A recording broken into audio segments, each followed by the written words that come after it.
బంధువులు, రక్త సంబంధులు, కుటుంబం, స్నేహితులు, బలగం, సొసైటీ ఎంత ఇంపార్టెంటో ఈ వీడియో మనకి నేర్పిస్తుందండి. ఫస్ట్ టైం ఎగురుతూ ఉంది పక్షి, తన తల్లి దాన్ని ఫాలో అవుతూ ఉంది. దానికి తెలియదు దానికి ఎంతమంది శత్రువులు ఉన్నారు. శత్రువు వచ్చింది, దాన్ని అటాక్ చేసింది. అటాక్ చేయగానే దాని తల్లి ఊరుకోలేదు, దాన్ని ఫాలో అయింది. ఇది చూసిన దానికి సంబంధించిన బలగం అంతా లేచింది చూడండి. అందరూ ఫ్రెండ్స్, బంధువులు అందరు లేచి దాన్ని అటాక్ చేస్తూ ఉన్నాయి. దానికి వేరే ఆప్షన్ లేక దాన్ని వదిలేసి వెళ్ళిపోయింది. చూడండి, ఒంటరిగా ఉంటే ఎంత ప్రాబ్లం అయ్యేదో. అందుకే బంధువులు, స్నేహితులు, రక్త సంబంధులు, బలగం అనేది చాలా ఇంపార్టెంట్.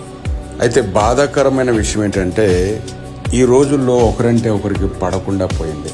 నేను గొప్ప అంటే నేను గొప్ప అనుకొని విడిపోయే స్థితికి వచ్చేసింది. ఎవరి మాట వినే స్థితిలో లేరు. ఎవరి స్వార్థం వాళ్ళది అయిపోయింది. ఎవరి బెనిఫిట్స్ వాళ్ళు చూసుకుంటూ ఉన్నారు. అయితే ఇలాంటి మంచి సొసైటీ క్రియేట్ అవ్వాలని కోరుకుందాం.